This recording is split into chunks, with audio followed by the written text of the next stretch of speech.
네, 안녕하십니까. 방금 소개받은 한국연구재단 연구정산팀장의 김태성이라고 합니다.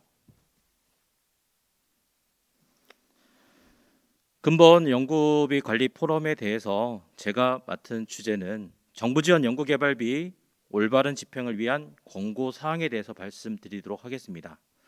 동 권고 사항에 대해서는 금년도 1월 1일부터 시행하고 있는 국가연구개발 혁신법에 대한 연구개발비 사용 기준이 한국연구재단 지원 연구개발 과제 중심으로 설명을 드리도록 하겠습니다.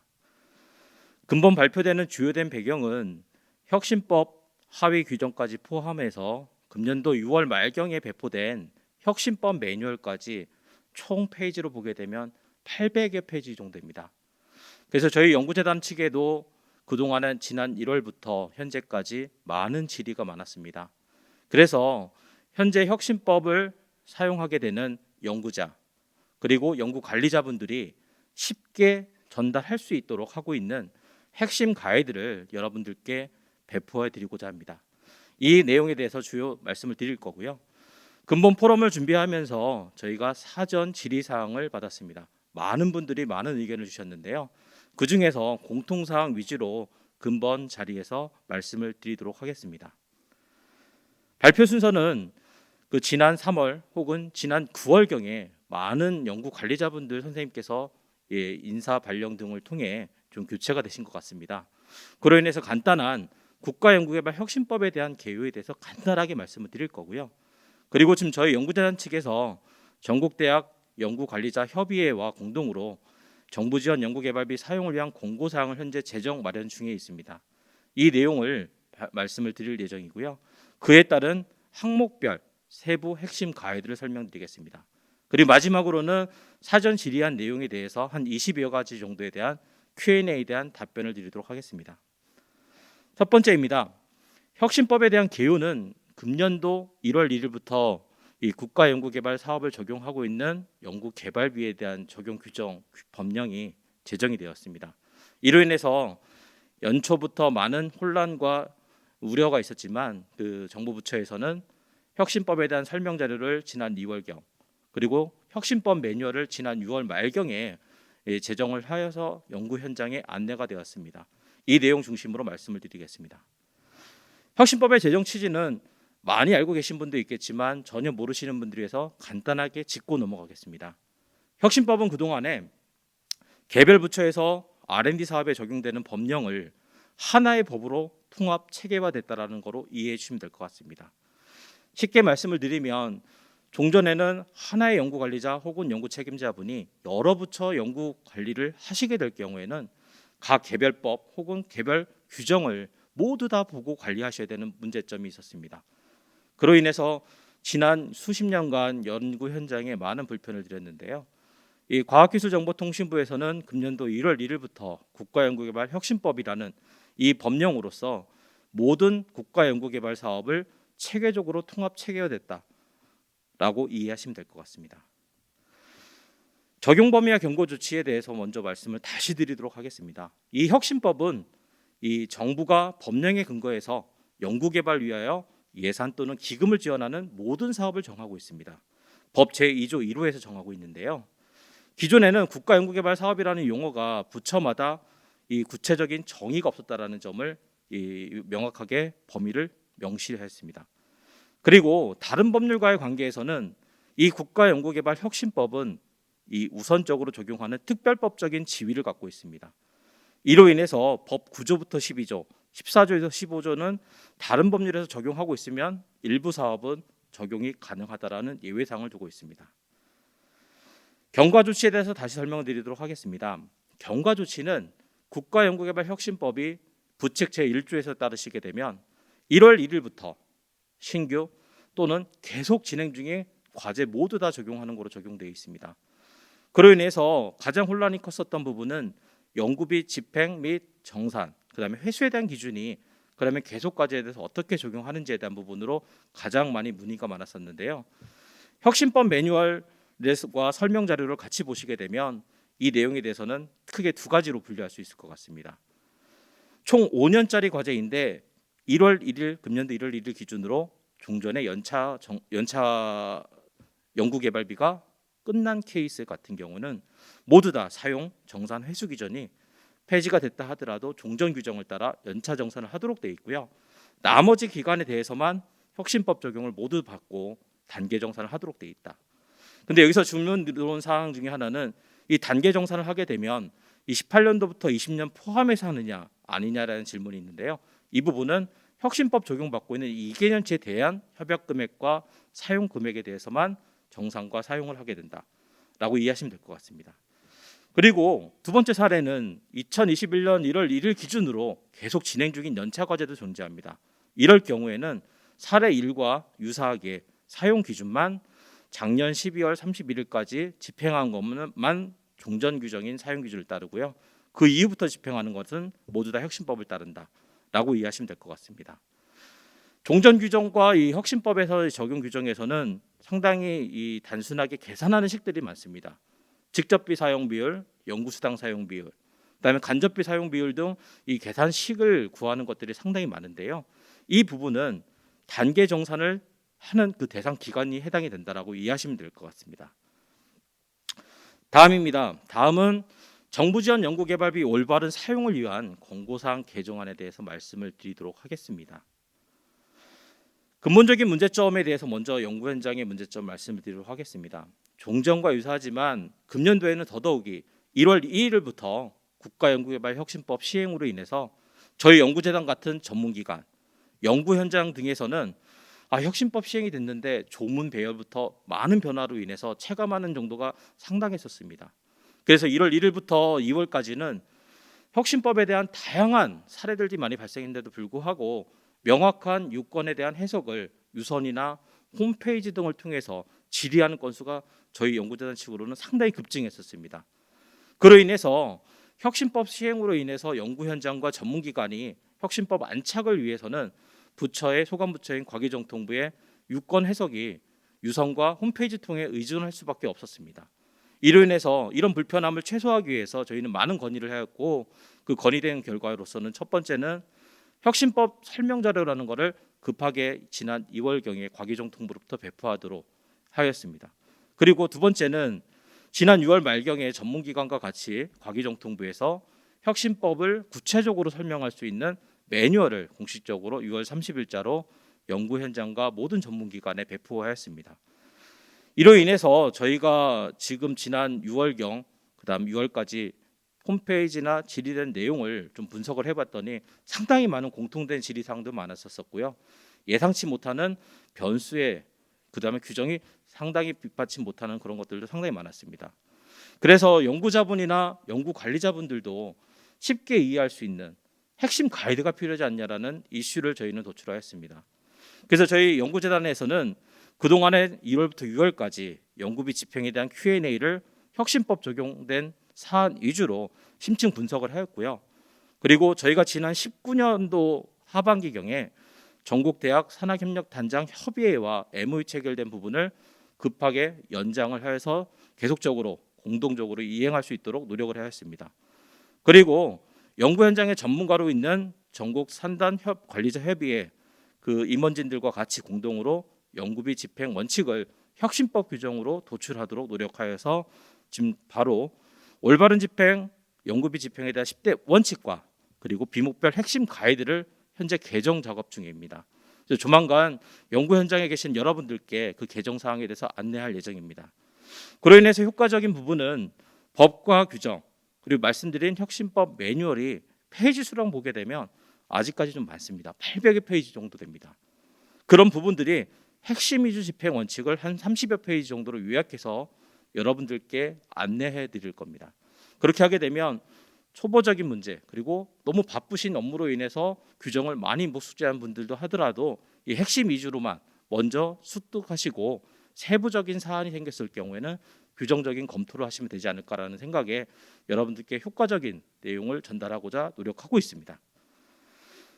그래서 저희가 지난 19년도에 제정된 핵심 가이드에 대한 10대 원칙을 혁신법 체계에 맞춰서 지금 제정한 자료를 여러분들께 공유하고자 합니다. 크게 말씀드리면 4개 부분 10대 원칙을 구성하고 있습니다. 첫 번째는 연구 계획을 확인하셔야 된다는 부분입니다. 그 부분은 뭐냐면요. 연구개발비는 직접비, 간접비로 구분되어 있고 그 사용 용도별로 사용 용처가 정해져 있습니다. 그렇기 때문에 해당 연구과제의 수행을 위해서는 연구계획에 근거해서 계상하고 집행하셔야 됩니다. 이 의미로서 보시게 되면 혁신법 시행으로서 크게 달라진 것 중에 하나는 연구개발비는 항목별로 총액만 계상하고 그 총액에 맞게 사용 농도와 사용 기준에 맞게 계상하시면 됩니다. 다만 3천만 원 이상에 대한 연구시설 장비비, 그다음에 영리기관의 연구실 운영비 사용 계획에 대해서는 총액 계상에서는 제외되어 있고 구체적인 사용 용도를 계획서에 명시해야 된다는 점 말씀드리겠습니다. 그리고 연구개발비에 대한 사용 계획이 당초 원래 계획서에 계상된 거에 변경됐을 경우에는 승인 사항을 제외한 나머지는 연구개발기관에서 전문기관의 일방적인 통보 사항으로서 연구 계획 변경이 가능합니다. 그렇기 때문에 이 충분한 연구 계획에 대한 변경의 필요성을 이 자체 검토하시고 전문기관의 승인을 받거나 통보하시면 됩니다. 이 계획 확인에 대한 두 번째 사항입니다. 연구개발 과제는 해당 연구 과제를 수행을 위해서 정말 필요한 그리고 목적을 달성한 용도로만 사용되어야 된다라고 이해하시면 됩니다. 그러니까 사실 연구 책임자나 거기에 참여 연구진이 이 연구 과제를 수행하는데 정말 이 경비는 필요하다는 것은 어떤 누구보다도 본인이 직접 잘 아십니다. 그렇기 때문에 이 연구개발비에 대한 사용 용도와 목적에 대해서는 이 규정과 핵심 가이드 위주로 중심으로 검토하신 다음에 정말 필요하다고 하시면 집행하시면 됩니다. 그런데 다만 규정에서 정하고 있는 연구개발비의 사용 용도, 시행령이 정하고 있고요. 그다음에 사용 기준을 위반한 행위에 대해서는 모두 위반하면 환수동 참여 제한 대상이 된다라고 이해해 주시면 이 부분만 꼭 유의를 부탁드리겠습니다. 그리고 연구개발비는 총 연구개발 기간 혹은 단계가 구분되어 있으면 단계하고 개발 기간 동안에만 사용할 수 있습니다. 이 부분은 가장 중요한 키포인트라니까 이해해 주셨으면 좋겠습니다. 그다음에 두 번째 키워드입니다. 관련 규정을 준수하셔야 됩니다. 이게 관련 규정 도대체 뭐냐라고 말씀들을 많이 하시는데요. 연구개발비는 이 혁신법과 하위 규정, 근데 이 혁신법과 하위 규정 정하지 않은 사안에 대해서는 자체 연구개발기관의 자체 규정으로서 구체적인 사용 기준에 대해서 규정을 정하셔야 됩니다. 이 부분은 쉽게 말씀을 드리면 전문가 활용비, 그다음에 국외여비 등의 여비 규정 등 연구실 운영비에 대한 다양한 규정들이 존재합니다. 그렇기 때문에 구체적으로 명시하지 않은 사안에 대해서는 자체 지급 기준을 제정 혹은 개정을 통해서 마련이 되어야 된다는 말씀드리겠습니다. 여섯 번째 사항입니다. 전문기관과 연구개발기관, 그다음에 정부가 각각 연구개발비 관리하는 데 역할 분담이 명확합니다. 그런데도 불구하고 연구자분은 사실 전문기관이나 소관부처인 이 중앙행정기관에 사소한 아이템 구입하는 것마저도 집행 가능 여부를 질의하는 경우가 상당히 많습니다. 그로 인해서 업무 비효율이 상당히 많이 발생이 되고요. 그로 인해서 특정 아이템에 대한 집행 가능 여부는 1차적인 판단 기관은 연구관리기관의 연구관리부서이다라는 말씀을 드리고요. 그리고 연구관리부서에서는 혁신법 사용 기준에서 보게 되면 연구개발기관의 책무가 있습니다.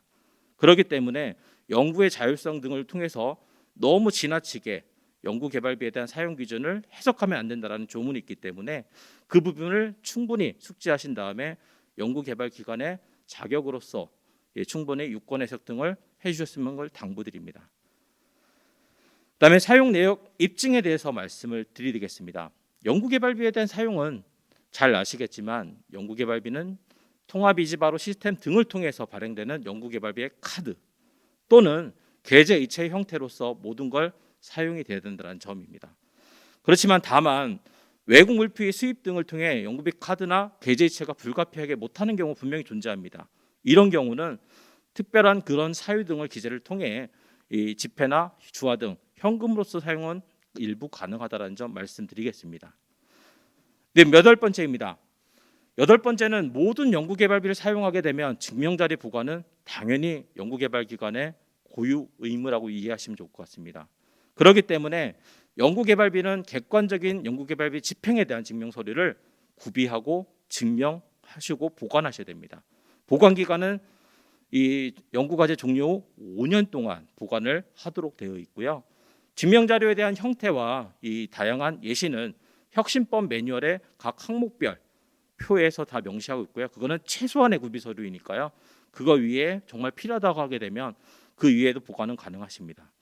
그리고 이 문서의 형태가 전자문서법에 따른 전자문서 또는 전자문서도 가능하고요. 그러나 다만 다른 법령, 뭐 국세기본법 등에 대한 다른 법령에서 정하고 있으면 그 법을 우선 적용할 수 있습니다. 그리고 저희 연구재단 과제는 연구개발비 통합관리 시스템이 통합이지바로 시스템을 적용하고 있습니다. 이럴 경우에 통합이지바로 시스템의 사용 기준에 따라 입력 기한이 명시되어 있고요. 그 기한 내 꼭 입력을 꼭 부탁드립니다. 그다음에 9번째 10번째는 저희가 대분류를 이해충돌 회피라는 주제를 삼았습니다. 특히 참여연구자에게 직접적으로 다가오는 인건비와 연구수당에 대해서 상당히 참여연구자 간 내부에서 갈등이 발생된 요인 중에 하나인데요. 이 인건비와 연구수당은 당연히 사용 용도와 사용 기준에 따라 집행이 되어야 되지만 더불어 참여연구자별로 인건비 계산률과 기여도에 따라 사용을 해주셨으면 좋겠습니다. 그러면 내부 간의 갈등을 정말 최소화할 수 있고 변경에 대해서 일어날 경우에는 서로 쌍방간 그 내용을 가급적이면 문서로서 통지하는 방법 등 다양하게 합리적으로 변경의 절차가 있기를 저희는 기대하고 있습니다. 마지막으로 연구개발비는 국민의 세금을 통해서 여러분들께 사용하시는 연구개발비입니다. 그렇기 때문에 집행하는 사안마다 이게 공적인 업무인지 아니면 개인적으로 쓰는 사적인 업무인지를 명확하게 구분을 하셨으면 좋겠습니다. 그거는 연구자 본인의 양심이기 때문입니다.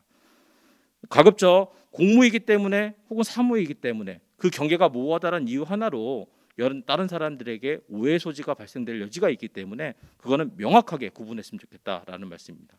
근데 가령 예시 하나 드리겠습니다. 하나의 회의비이지만 그 사이 안에 뭐 가족 등이 참석하는 경비가 포함해 집행 가능 여부 이런 사소한 질문도 상당히 많습니다.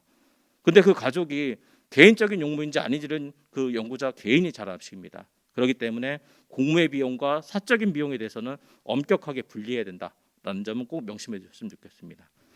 저희가 총 10가지에 대한 이런 원칙을 연구자분 혹은 신입적으로 이 업무를 처음 하시는 분들이 이해를 하신 다음에 규정을 숙지하시면 도움이 되지 않을까라는 생각에 10대 원칙을 제시할 예정입니다. 그러면 각 항목별로 이 연구개발비에 대한 핵심 가이드를 주요 사안 위주로 말씀을 드리도록 하겠습니다. 연구개발비에 대한 사용 기준에 모든 핵심 가이드가 다 있습니다. 이 본문을 보시게 되면 본칙이 총 117개조로 사실 텍스트를 한자 보시기에 어려움 당연히 많으시죠. 사실 저희 전문기관의 저희 연구재단 직원 또한 이 어려움이 있습니다. 그렇지만 이런 원칙과 이 세부적인 핵심 가이드만 숙지를 하신다고 하게 되면 누구나 쉽게 이해하시지 않을까. 그리고 어렵다 하더라도 한 번 규정을 더 보시거나 가이드를 한번 보십시오. 그러면 조금 더 다가갈 수 있을 것 같습니다. 조문이 총 117개조로 되어 있지만 이 큰 특징 중 하나는 연구개발 기관의 유형이 대학, 정부 출연기관, 기타 비영리기관, 마지막으로 영리기관 4개 기관 유형별로 이 계산 기준과 인정 기준이 별도로 관리된다라는 점 말씀드리겠습니다. 그러면 직접비, 간접비 모두 다 적용되는 공통 계산 기준부터 말씀을 드리도록 하겠습니다. 첫 번째는 직접비와 간접비에 대한 연구개발비 설명을 먼저 드리도록 하겠습니다. 법 제13조를 보시게 되면 직접비에 대한 정의가 이번에 혁신법으로 인해 신설이 되었습니다. 직접비는 이 해당 연구개발 과제를 수행하는데 정말 직접적으로 소요되는 비용을 말씀을 드리는 겁니다. 그리고 간접비는 하나의 연구개발기관이 여러 개 연구개발 과제 수행을 할 때 공통비용을 개별 연구과제별로 산출할 수 없는 비용을 정하고 있습니다. 이렇게 직접비, 간접비 정의했다는 점을 꼭 말씀을 드리고요. 그러면 계산 기준부터 먼저 말씀드리겠습니다. 제가 아까 말씀드린 10대 원칙 중에 하나인 규정에 대해서 먼저 말씀을 드리면요. 별도로 정하지 않은 규정, 여기서 별도로 정하지 않은 규정은 혁신법과 하위 규정을 말합니다. 거기서 별도로 정하지 않은 규정은 자체 연구개발기관에서 다양한 필요한 경비에 대해서 그 집행 기준을 마련을 하셔야 된다는 점입니다. 근데 다만 이 규정을 마련을 할 때 이 혁신법 적용받고 있는 R&D 사업과 동일한 사안인데도 불구하고 자체 다른 재원을 통해서 이중으로서 규정을 제정과 운영을 하시면 안 된다. 하나의 규정으로서만 운영이 된다는 점 말씀을 드리겠습니다. 그리고 제한되는 사항이 있습니다. 제한된 사항은 연구개발비 모두 공통된 사항 중에 하나가 첫 번째, 실제 환급받지 않은 관세, 부가가치세 등은 계상이 제한되어 있습니다. 이거는 신고 등을 통해서 이 자체 연구개발기관에서 국세당국에 신고 통해 환급받을 수 있는데도 불구하고 환급 행위를 안 했다라고 하게 되면 이것 또한 계상이 제한된다는 점을 말씀을 드리겠습니다. 그리고 두 번째는 주류 등 유용성 비용은 절대 집행이 안 됩니다. 그리고 동일한 비용인데 혁신법 적용받는 과제, 그다음에 간접비나 다른 과제에서 이 동일한 항목을 같이 중복적으로 집행하면 안 된다는 점입니다. 그리고 연구개발기관이 내부적인 거래에서 제한이 되는 것을 명확하게 제시했습니다. 그리고 동일한 연구개발과에 참여하는 연구개발기관, 여기서 말하는 것은 총괄과제 밑에 세부 과제가 있을 여러 개의 세부 과제가 있을 경우에요. 그 세부에 내에 있는 주관 공동 위탁 연구개발기관 간 거래를 제한한다는 뜻입니다. 다만 세부와 다른 세부 간의 거래를 제한두고 있지 않다는 점은 혁신법이 정하고 있습니다. 그래서 이 부분에 대해서는 혁신법 매뉴얼에서 계상 가능과 계상이 불가능한 점을 다양한 예시로서 적용하고 있으니까요. 이 부분은 자료로서 참고 부탁드리도록 하겠습니다. 참고로 질의를 많이 오는 것 중에 하나는 첫 번째는 대학인데도 불구하고 기관 내 공동 활용 연구시설 장비 사용은 가능합니다. 내부 거래는 임대에도 불구하고요. 그리고 시험 검사 분석에 대한 필요한 경비는 이 정당한 사유로 중앙행정이 인정하는 경우 혹은 자체 분석기관에서 결과 보고서를 발행하는 경우에 한해서만 인정이 되고 있습니다. 그렇기 때문에 대학에서 모두 활용하고 있는 공동 실험 실습 장비에 대해서 사용 혹은 자체 전문가를 통해서 분석하는 그런 비용에 대해서는 내부 거래임에도 불구하고 인정을 혁신법 사용 기준에서 하고 있다라는 점을 말씀을 드리겠습니다. 그리고 인정 기준에 대해서 사용은 첫 번째는 아까 말씀드린 10대 원칙 중 하나인 총연구개발기간 혹은 단계가 구분되어 있으면 단계 구분 연구개발기간 종료일까지 연구개발비를 사용할 수 있다라는 점은 종전에서 어떻게 보면 사용기간이 넓어진 거죠. 그리고 두 번째 원칙은 모든 연구시설 장비와 연구재료비 구매를 할 경우에는 자체 규정에 따라서 구매를 하고 반드시 검수 행위를 하셔야 된다는 점입니다. 검수에 대한 행위의 방법은 자체 연구개발 기관에서의 규정으로서 정하시면 될 것 같고요. 기존부터 해오셨던 기관은 당연히 상관없겠지만 일정 금액 미만으로 인해서 생략을 하거나 안 하신 경우에 대해서는 꼭 규정을 마련하셔야 된다는 점 말씀드리겠습니다. 그러면 연구개발 과제 형태별로 내부 거래 사례가 상당히 많이 다양했었습니다. 그래서 여기서 언급되어 있는 특정한 대학교를 저희가 폄하한 건 아니기 때문에 오해는 마시고요. 이 첫 번째 경우에는 이게 세부 과제 내에서의 부분입니다. 세부 과제 내에서 여러 개의 주관 기관이 있을 경우와 아닌 경우에 대한 사례가 있기 때문에 이건 자료로서 참고를 부탁드리도록 하겠습니다. 하나의 예시를 말씀을 드리겠습니다.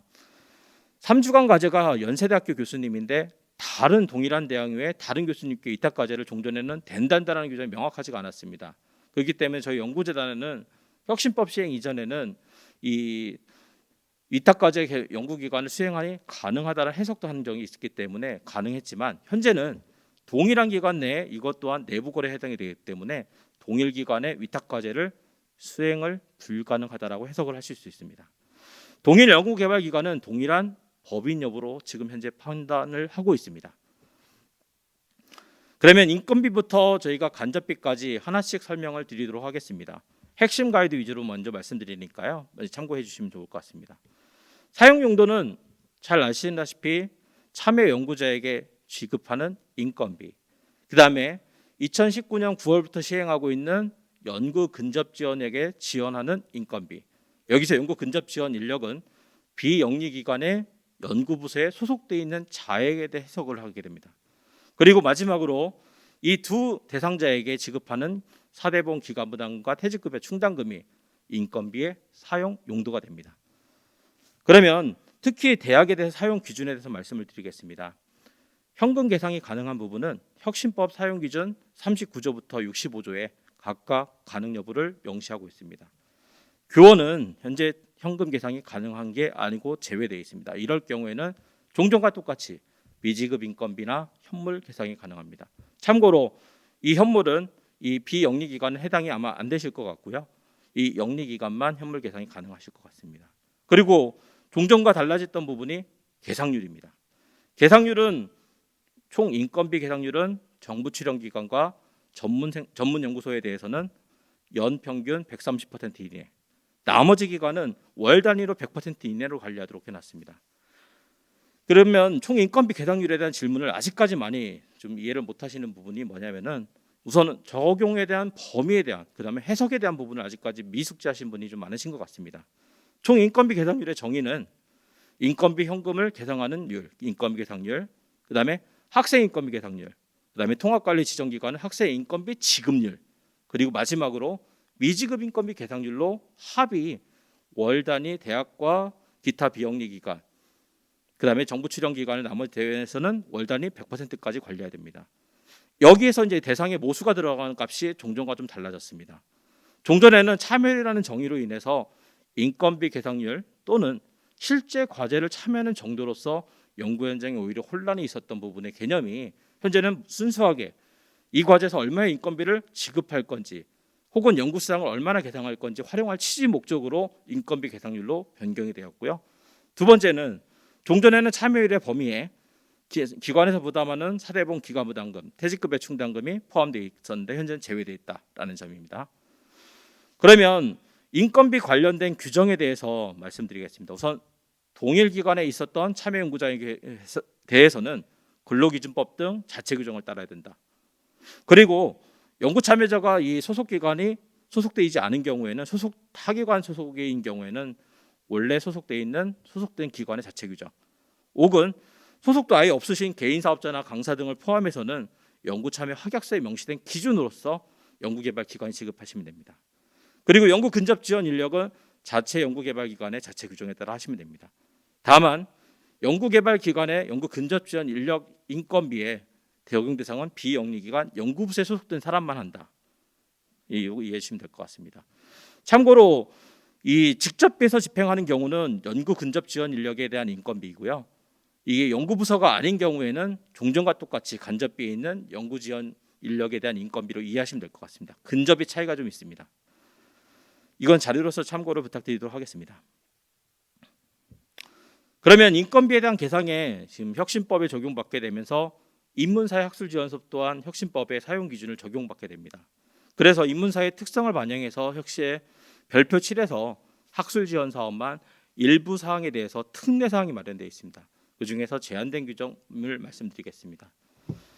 인건비를 받는 대상자에 대해서는 하나의 인문사회 학술지원사업에서 연구과제에서만 계산이 가능하고 중복으로서 여러 개 과제 재상을 할 수는 없습니다.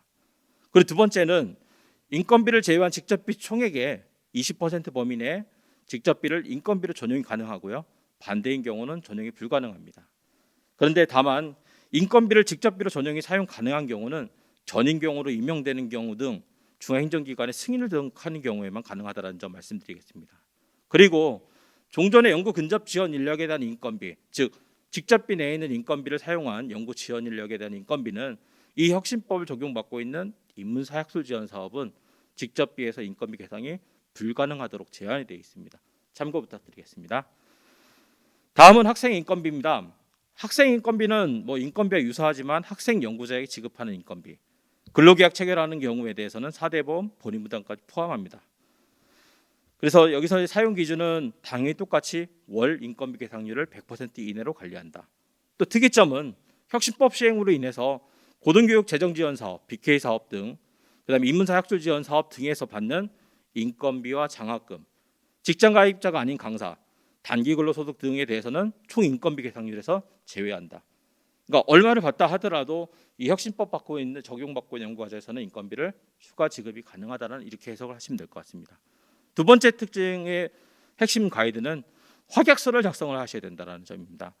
근데 확약서도 종전의 월 단위에서 학기 또는 학년 단위로 연구 참여 확약서를 학생 연구자, 연구 책임자, 기관의 장이 3자가 맺는 확약서를 관련 양식에 따라 작성을 하셔야 됩니다.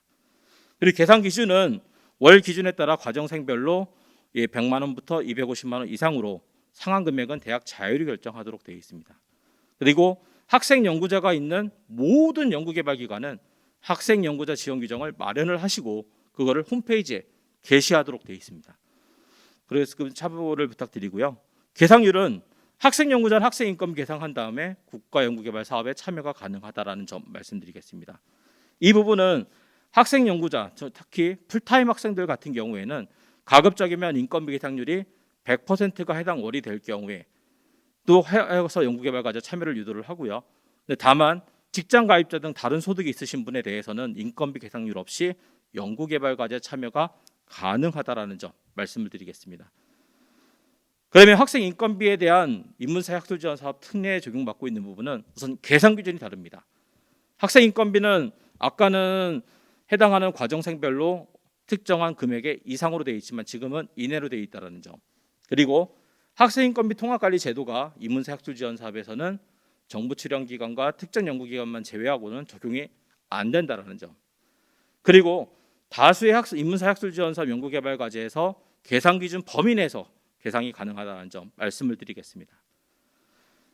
다섯 번째, 연구시설 장비비에 대한 핵심 가이드입니다.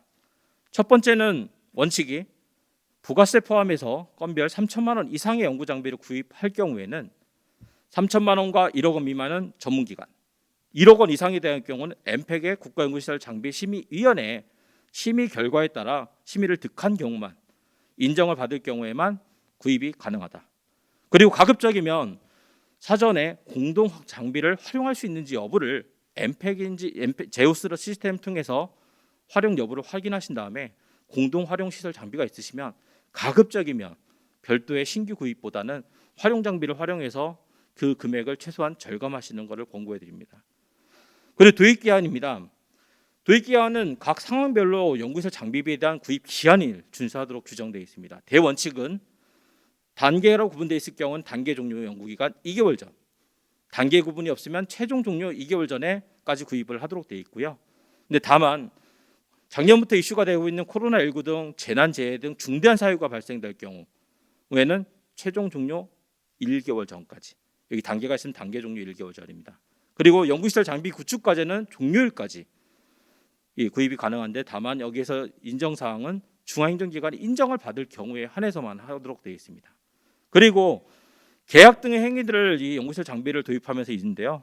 지체상금 등 이 환차익 등은 기존에 사용한 금액에서 차감해서 사용재용으로 넘어가서 활용을 하셔도록 되어 있습니다. 그리고 혁신법 매뉴얼에서 지금 들어간 신설된 항목 중에 하나는 연구시설 장비를 위한 공간, 그다음에 외부 공간에 대한 임차료는 현재는 원래 계획서에 개정되어 있지 않으면 임차료 사용이 불가능하도록 되어 있습니다. 다만 여기서 핵심은 단순한 내부 보유하고 있는 연구시설 장비에 대한 사용을 제한을 두고 있지는 않은 거라는 점 말씀드리겠습니다. 공간에 대한 임차료를 말씀을 드리는 거고요. 근데 원래 계획서에 발상이 되어 있지 않을 경우에는 중앙행정기관의장이 특별히 인정을 할 경우에만 인정이 가능하다라는 점 말씀드리겠습니다. 그러면 인문사학술 사업의 특례 사항에 대한 가이드는 앞에서의 원칙은 단계 최종 종료 2개월 전까지 도입하도록 되어 있는 부분이 인문사학술 지원 사업만 특성상 1개월 전까지 도입이 가능하다라는 점이고요. 연구시설 장비비에 대한 통합관리 제도가 인문사학술 지원 사업에 관련된 비용에선 적용이 안 되고 있다는 점 말씀드리겠습니다.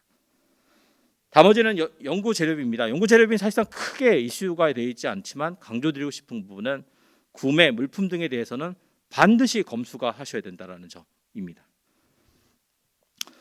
연구활동비 설명드리겠습니다. 연구활동비 핵심 가이드에 대해서는 첫 번째는 지식재산권의 출원 등록 유지에 관한 비용은 간접비가 집행 대상이다. 그렇기 때문에 직접비에서는 집행할 수 없다라는 점 말씀드리고요. 금년도 혁신법에 의해서 신규 신설된 제도인 외부 전문기술 활용비에 대한 사용 제한이 직접비 협약 금액의 40%까지만 집행이 원칙이고요. 가령 해당 연구개발자 특성상 초과로 집행해야 되는 사유가 있을 경우에는 중앙행정기관이 인정할 경우에만 초과 사용이 가능하다는 점입니다. 그리고 회의비 부분입니다. 회의비는 해당 연구개발 기관에 소속된 자만 참여하는 회의비는 계상이 불가능합니다. 꼭 다른 연구개발 기관에 소속되어 있는 자가 참여하는 회의비만 집행이 가능하다는 점 말씀드리고요. 여기에서 해당 연구개발 기관 해석은 동일 법인 내에 속한 사업장 모두를 포함하고 있고요. 그렇기 때문에 별도로 구분된 법인에 소속되다 하더라도 겸직한 경우까지 포함되어 있습니다. 그러니까 이런 부분은 꼭 참고를 부탁드립니다. 네 번째 핵심 가이드는 출장비입니다. 출장비는 현재 규정상 참여연구자가 공무원일 경우는 공무원 일부 규정, 공무원이 아닌 자인 참여연구자에 대해서는 자체 여비 규정을 따르도록 해놨습니다. 그렇기 때문에 그 규정에 대한 마련 여부와 중복 여부를 꼭 체크해 주시고요. 그리고 출장 기관에서 식대를 제공할 경우에는 여비에서 식비는 꼭 차감을 하셔야 된다는 점.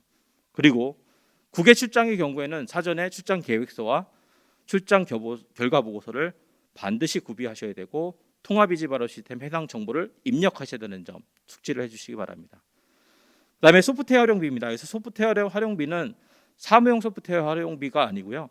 연구 과제를 수행을 위한 그런 전용적인 연구 과제용인 소프트웨어를 말씀드리는 겁니다.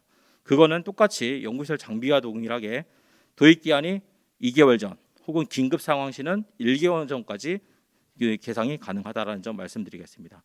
참고로 인문사학술 지원 사업의 소프트웨어 활용비에 대해서는 도입 기한이 최종 종료 혹은 단계가 있으면 단계 종료 1개월 전까지 계상이 가능한 점 차별적입니다.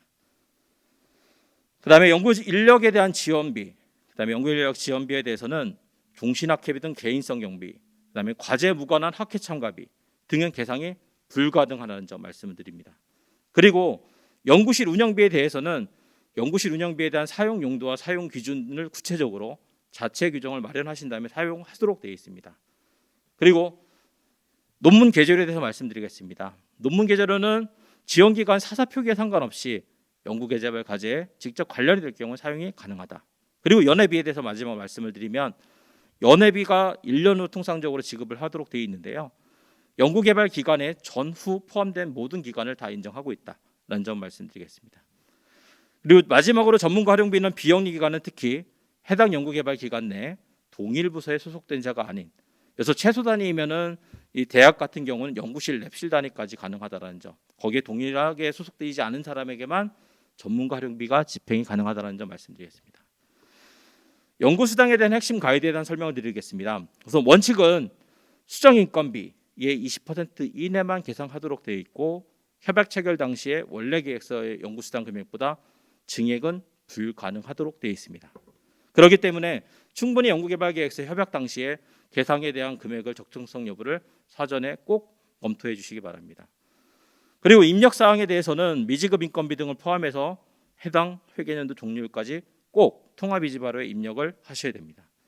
그리고 평가는 참여 연구자 전부를 대상으로 기여도 평가를 하도록 되어 있고 이 기여도 평가에 대한 방법 및 구체적인 집행 기준은 연구수당 지급 기준을 마련을 하도록 되어 있습니다. 그렇기 때문에 이 평가 대상에 대해서는 일부 기관, 참여 연구 기관의 일부 기관 혹은 중도에 퇴사한 사람까지 모두 포함해서 집행을 하셔야 된다는 점 말씀드리겠습니다. 그리고 집행의 제한 사항은 있습니다. 해당 연구개발 과제의 단기 연구개발 기간 혹은 총 연구개발 기간 동안에 참여 연구자가 2명이면 여기서 참여 연구자 2명의 해석은 연차 단위는 전혀 아닙니다. 참여 연구자가 2명 이상일 경우에는 1인당 사용액의 70%를 초과해서 집행할 수 없다라는 점 말씀드리겠습니다. 그리고 제한 사항은 수정 인건비가 원래 계획보다 감액해서 인건비를 집행할 경우에는 그 감액된 수정 인건비의 20% 초과 금액 또는 연구수당 지급 비율이 직접비 사용 비율의 20% 포인트를 초과할 경우에는 정산시 해당 금액은 회수를 하도록 되어 있습니다. 그다음에 연구수당의 계산과 인정 기준은 지급 대상은 말씀드린 대로 총 연구개발 기간 혹은 단기 연구개발 기간 동안에 일부 또는 전부를 참여한 모든 대상으로 대상 집행 대상이다. 그리고 매뉴얼에만 지금 현재 반영되어 있는 연구수당의 사용 잔액은 다음 연구 단계 기간으로 이월은 불가능하도록 되어 있습니다. 그래서 마지막으로 연구수당 지급으로 인해서 좀 연초에 혼란이 있었던 사대보험 기간분담과 퇴직급여 충당금은 인건비로서 계상은 안 되고 부득이한 경우만 연구수당 범위 내에서 계상이 가능하다는 점 말씀드리겠습니다. 그럼 인문사학술 지원 사업의 특례 사항에 대해서는 첫 번째는 지급 기준이 다르다. 한 명이 연구개발 과제에서 월 40만 원 이내에서 계상이 가능하다는 점입니다. 다만 연구개발 과제의 특성상 이 40만 원 이내의 범위를 초과해서 하게 될 경우는 과제 공고 시 사전에 꼭 알려야 됩니다. 그리고 집행 대상은 이 종전에 있는 다른 연구개발 과제에 달리 인건비, 학생 인건비를 받는 대상자는 연구수당 집행 대상자가 안 된다라는 점 말씀드리고요. 그리고 인문사학술 지원 사업은 연구수당에 대한 집행 비율 등을 고려한 회수에 대한 기준은 26조입니다. 모두 다 적용받지 아니한다라고 이해하시면 될 것 같습니다. 위탁 연구개발비는 사실 큰 이슈가 많이 없기 때문에 대원칙만 말씀드리고 발표를 생략하도록 하겠습니다. 대원칙은 직접비의 40% 이내만 계상하도록 되어 있고, 원래 계획보다 20% 이상 증액을 할 경우에는 전문기관의 사전 승인사항이라는 점 말씀을 드리면서 연구비 관리에 충실해 주시기 바랍니다. 그리고 그 종전에는 저희 전문기관이 위탁 연구개발기관의 연구비를 정산할 근거가 없었지만 현재는 할 수 있다라는 임의 규정이 신설되었습니다. 간접비에 대한 부분은 핵심사항 크게 두 가지 정도 말씀드리겠습니다. 간접비에 대한 비율이 연구개발 시작 시점 혹은 단계 연구개발 기간의 시작 시점에 간접비 고시 비율 적용하는 걸 원칙을 하고 있고, 간접비 고시 비율 이내로 할 경우에는 사전에 해당 연구개발 기관 등에게 안내하도록 되어 있고 거기서 정한 비율대로 정하고 있습니다. 그렇기 때문에 해당 연도 직접비가 부족해서 해당 연도 간접비를 사전 승인 혹은 통보 사항을 통해서 조정이 가능하다는 점입니다. 그리고 비영리 기관은 간접비를 연구개발 과제 선정을 위한 목적으로 인해서 일명 대응 자금을 활용하는 걸 금지하도록 되어 있다는 점 말씀드리겠습니다. 그러면 지금부터는 사전 질의 사항이 상당히 많이 해주셨습니다. 그만큼 이 포럼에 대해서 저희 연구재단에 특히 혁신법에 대해서 많은 관심으로 저희가 이해가 되고요. 또 더불어 어떻게 보면은 정확하게 아직까지 매뉴얼에 이렇게 반영이 되어 있지 않기 때문에 이렇게 질의하는 건 아닌지라는 생각 때문에 많은 생각을 하게 되었습니다. 그래서 여러분들과 여기에 지금 한 1,600여 명 이상이 지금 참여하고 계시는데요. 이 참여하시는 분들이 모두 다 공통적으로 좀 이해하면 좋을 것 같은 부분들을 한 20여 개 과제를 좀 선정을 했습니다. 그래서 그 부분에 대해서 말씀을 드리고요. 이제 일부 기관에 한정해서 질의하신 내용은 자료 관계상 좀 발표를 생략을 하면서 개별 문의를 주시면 그거에 대해 답변해 드리겠습니다. 너무 그거에 대해서 불편함이나 좀 오해가 없으셨으면 좋겠습니다. 그러면 하나씩 질문에 대해서 답변을 드리도록 하겠습니다. 혁신법 시행 이전부터 현재 진행하고 있는 9개 소재에 있는 연구기관이 공동 연구를 하시는 것 같습니다. 근데 연구개발 기관에 자격이 됐는지, 근데 연구개발 기관에 자격이 안 되면 조치할 수 있는 방법은 없는지에 대해서 제도적인 문제를 좀 질문하셨습니다. 맞습니다. 지금 혁신법이 시행되면서 종전에 약간 애매했었던 연구개발 기관에 대한 자격이 명확하게 좀 제시가 되어 있습니다. 근데 이 명확하게 제시된 연구개발 기관 자격 중에서 하나가 지금 누락되어 있는 부분은 말씀하신 대로 법 2조 3호에서 보게 되면 연구개발 기관의 유형이 좀 정해져 있는데 9개 소재되어 있는 연구개발 기관은 현재 포함되어 있지 않습니다. 그렇기 때문에 연구개발 기관의 자격으로 주관, 공동, 위탁의 연구개발 과제를 직접 수행은 현재는 불가능합니다. 그렇기 때문에 여기서 지금 부처에서 해석하는 것은 이런 경우는 외부 전문기술 활용비를 직접비 협약 금액의 40% 이내 사용하는 거로 지금 대체하는 거로 현 상황에서는 고려할 수는 없을 것 같습니다. 그렇기 때문에 이런 이슈가 있는 과제에 대해서는 해당 전문기관의 과제 계속 진행 여부 등을 좀 협의를 좀 하셔야 될 것 같고요. 다만 이런 문의가 좀 많았던 관계로 금년도 8월경에 국가연구개발 행정제도 중에 하나가 지금 개선되는 것 중에 아이템에 이 부분이 포함되어 있습니다. 아이템의 안은 현재는 국제공동개발비를 정부 출연 기본사업에 한정해서 지금 집행할 수 있는 부분을 모든 연구개발 사업에 집행할 수 있도록 하는 방향으로 좀 검토 중인 거로 알고 있습니다. 연구 현장에 좀 불편이 있었던 부분에 대해서 많은 의견이 좀 일부 반영되지 않았나 생각이 좀 듭니다. 두 번째는 대학과 대학병원이 사업자번호는 다르지만 법인 등록번호는 동일하다라는 이슈이신 것 같습니다. 그러면 이 경우 산당과 대학병원과 내부 거래로 봐야 하는지, 그리고 IRB 심사는 비영리기관 내부 거래 중 허용되는 사항이 포함되나요? 지금 사실 이 대학의 정의는 사용기준 제2조에 고등교육법 제2조에 설립되어 있는 대학과 그다음에 산학협력단 등을 좀 포함하고 있는데 대학병원 현재는 포함이 되어 있지 않은 것 같습니다. 그렇기 때문에 지금 여기서 규제에 대한 발언을 하기는 어려울 것 같고요. 다만 제가 유치한 질문의 해석은 대학병원에서 지금 시행하는 IRB 심사료를 내부 거래에 해당되는 것 때문에 안 되는지에 대한 질문을 하신 것 같은데, 지금 NTIS의 과기정 통보의 해석에 따르면 현재 시험 분석 결과 보고서를 보관할 수 있는 그런 비용비라면 시험 분석 결과비로 질의하신 것처럼 집행이 가능하다라는 점 말씀을 드리겠습니다. 세 번째 질문입니다. 세 번째 질문은 연초부터 현재까지 좀 많은 질문을 받는 것 중에 하나인데요. 작년까지만 하더라도 매뉴얼의 상에서 학교에 정하고 있는 기준 단가의 인건비 책정 방식이 이 자체 규정 또는 근로계약서 등에서 명시되어 있는 급여 총액으로 어떻게 보면 변화가 있었습니다. 그로 인해서 질문하신 것처럼 대학의 기준 단가 내에서는 100% 지급 가능을 했었는데 혁신법 시행 이후에는 실제 받고 있는 급여가 100%를 알고 있다. 예를 들어 A대학 소속 기준의 기준 단가는 200이면 A대학에서 100, B대학에서 100만 원을 지급할 경우 원소속 대학 A에서 사대보험 가입하고 있으면 B대학에서는 기준 단가 상관없이 A대학 근로계약서에 명시된 금액인 100만 원을 지급받고 있으므로 지급이 불가능한지요? 라는 질문입니다. 이거에 대한 서면상으로 보게 되면 원소속 기관인 A대학에서 근로계약 금액을 현재 100만 원으로서 계약을 하신 것 같고요. 이 금액에 대한 변경을 하지 않는 이상은 자체 인건비 규정보다는 초과 지급한 사례가 발생될 수 있으니 두 가지 방법입니다. B대학에서는 현재는 인건비 계상률 없이 과제를 참여하는 방법. 두 번째 방법은 원소속 기관인 A 기관에서 근로계약 금액을 기준 단가 상한 금액인 200만 원을 책정을 하신 다음에 A, B 대학에서 각각 50%, 50%로 인건비 계상률에서 인건비 수령하는 방법. 두 가지 방법 중에 선택하시면 될 것 같습니다. 네 번째 질문입니다. 네 번째 질문도 약간 좀 유사한 것 같습니다. 그 네 번째 질문에서는 그 하나의 그 연구자분이 본인 소속 기관 이외에 외부 기관 연구 과제에 참여하게 될 경우 외부 연구 과제는 근로계약 금액이 미포함돼서 종전에는 인건비 계상률이 초과하게 된다. 이럴 경우에는 직급별 단가가 정해져 있다라는 거로 해서 기준 단가를 활용할 수 있는지에 대한 질문이신 것 같습니다. 그래서 지금 현재는 근로계약서 기준으로 계상률이 현재 100%가 돼 있으시면 이 혁신법 적용받고 있는 연구개발 과제에서는 더 이상 인건비 계상률을 이 뭐 0% 이상으로 관리는 하실 수는 없을 것 같고요. 계상률 없이 연구개발 과제 동시수행 과제수 범위 내에 참여는 하실 수 있습니다. 다만 교회 과제에서 꼭 받으셔야 된다고 하게 되면 혁신법 적용받고 있는 연구개발 과제의 재원의 계상률을 줄이고 교회 과제의 인건비를 그만큼 증액을 하시면서 균등하게 지급하시는 부분을 고려하실 수 있을 것 같습니다. 질문 다섯 번째입니다. 매뉴얼 157페이지를 보시게 되면 학생 인건비 계상 없이 참여가 가능하다고 나와 있습니다.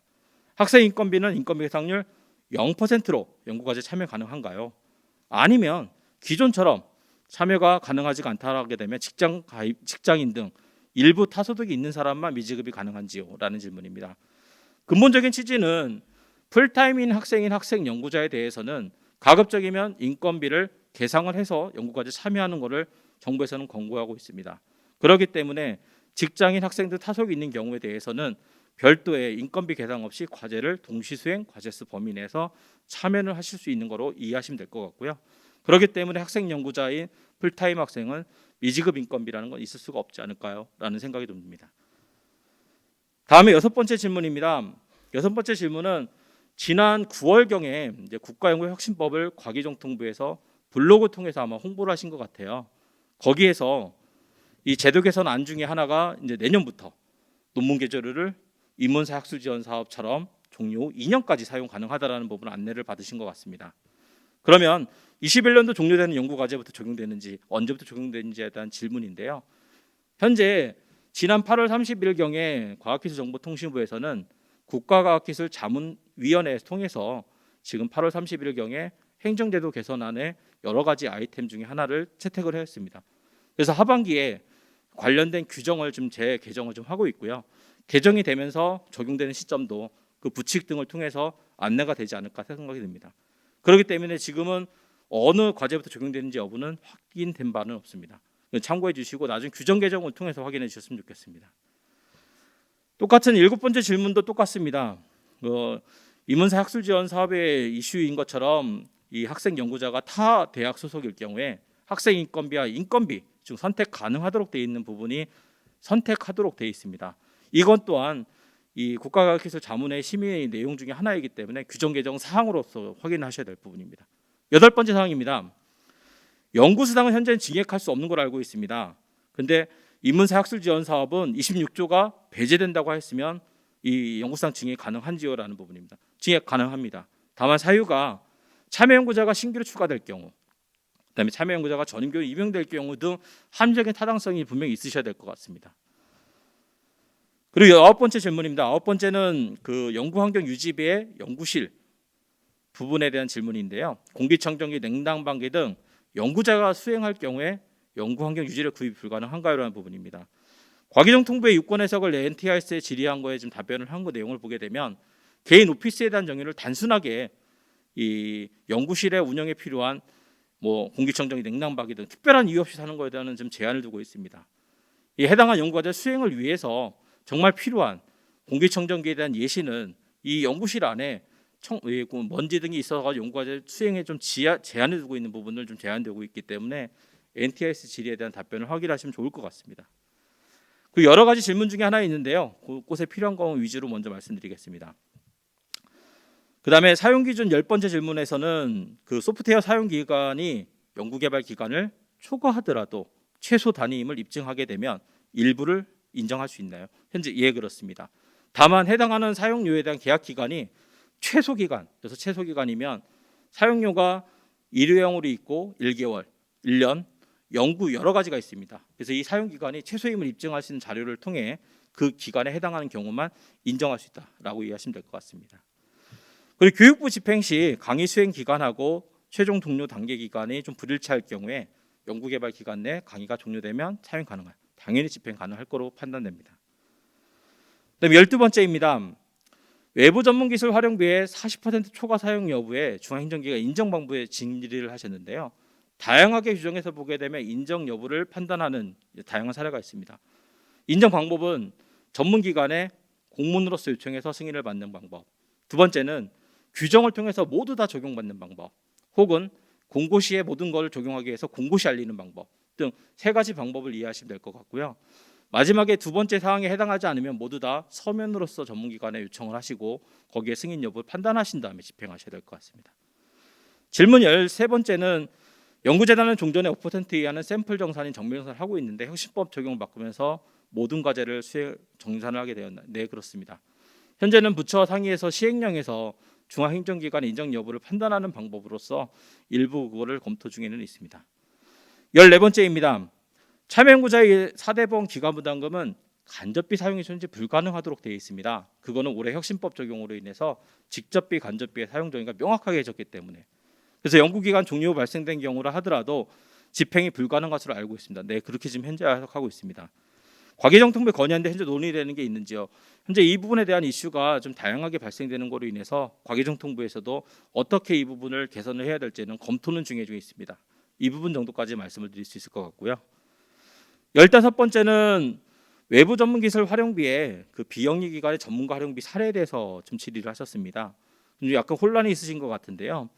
예를 들어 지금 질의하신 부분은 A대학 컴퓨터공학과 소속 연구 책임자가 다른 대학의 컴퓨터공학부 교수에게 질문이 가능한지, 대원칙은 아까 말씀드린 대로 동일한 연구개발기관 내 최하위 부서에 소속된 자만 아니면 집행이 가능합니다. 그렇기 때문에 다른 기관에 소속되어 있기 때문에 더더욱이 집행이 가능한 거로 이해하시면 될 것 같습니다. 16번째입니다. 인문사학술지원 사업의 사무용 기기의 도입기한이 현재 없는 게 맞는지요? 사실 이거는 인문사학술지원 사업뿐만 아니라 다른 과기 분야, 이공 분야 똑같이 혁신법 시행으로 인해서 현재는 도입기한이 삭제가 되어 있어서 별도로 지금 도입기한에 대한 제한을 두고 있지 않습니다. 다만 연구기간 종료 이후에 사용되는 거로 구입이 된 경우에 대해서는 이 직접비에 대한 사용이 해당되지 않기 때문에 가급적이면은 집행을 좀 지양을 부탁드리도록 하겠습니다. 17번째입니다. 17번째 연구활동비, 특히 인문사학술지원 사업은 종료일 소프트웨어가 1개월 전에 도입 검사하도록 돼 있고 아니면 도입기한이 없는 게 맞는지요? 여기서 소프트웨어 1개월 도입에 대해서는 이 연구 과제만을 위해 쓰는 소프트웨어에 칭합니다. 가령 MS 오피스 등 범용성으로 쓰고 있는 그런 사무용 소프트웨어는 이 1개월 종료에 되는 도입에 해당되지 않기 때문에 현재 질문 16번째와 동일하게 해석을 하셔야 될 것 같습니다. 18번째입니다. 혁신법 시행 이후 1인당 사용액의 70% 초과 사용이 불가능합니다. 그런데 다만 당해 연구기관이 아닌 전체 연구기관을 대상으로 하도록 되어 있습니다. 그래서 이 제도 개선 여지가 있는지요? 이 부분에 대해서는 현재는 고민하시는 부분은 사용액의 70%라는 이 해석에 협약 금액으로서 아마 변경하는 부분에 대해서는 검토는 하고 있는지언정 아직까지는 말씀하신 연구 현장 불편하는 당해 연구기관으로 해석하는 부분에 대해서는 단계 정산을 유지하냐 마냐에 대한 해석까지 연결되다 보니까 아직까지 그 부분은 아니신 걸로 알고 있지만 제도 개선은 앞으로 지속적으로 검토하지 않으실까 생각이 듭니다. 그리고 휴학 중인 학사과정생이 근로계약 체결할 경우 학생 인건비 지급이 가능한지요? 네, 맞습니다. 질문 20번째입니다. 통합이지바로 적용되는 연구과제에서 연구수당 반납 계산 시기 직접비 사용 비율에서 제외되는 게 맞는지요? 라는 질문하셨습니다.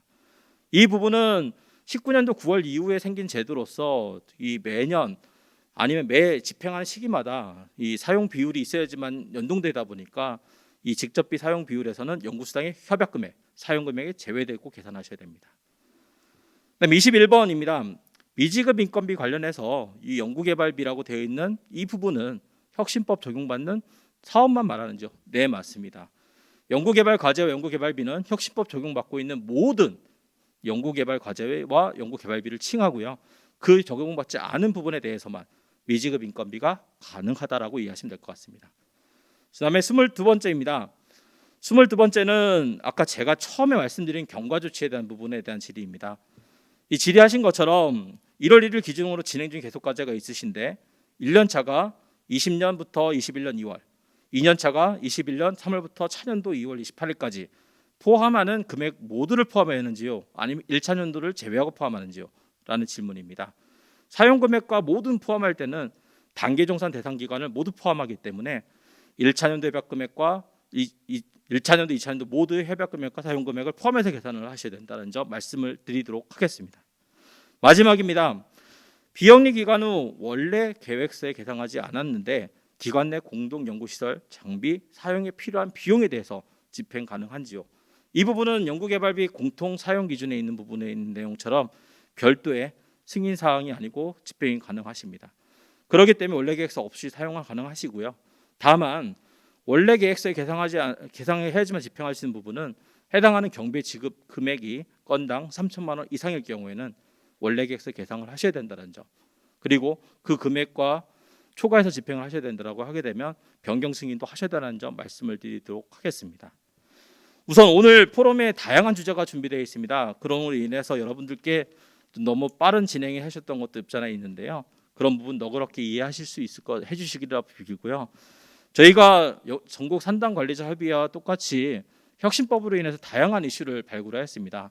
그래서 근본 토론회와 그다음에 별도의 주제 발표에서도 그렇게 분석된 결과에 대해서 여러분들과 공유할 예정이고요. 공유된 내용에 대해서는 이 부분이 안착이 될 수 있도록 혹은 제도가 반영될 수 있도록 저희 연구대단은 최대한 노력을 아끼지 않을 예정입니다. 여러분들께서 많은 시간과 관심을 기울여 주신 것 같은데요. 앞으로도 많은 관심 부탁드리면서 이 제도가 안착될 수 있도록 저희 연구대단은 계속 노력할 예정입니다. 우선 오늘 소중한 시간 내주셔서 이 포럼을 참석해 주셔서 너무 감사드리고 제 발표는 이것으로 마무리하도록 하겠습니다. 감사합니다.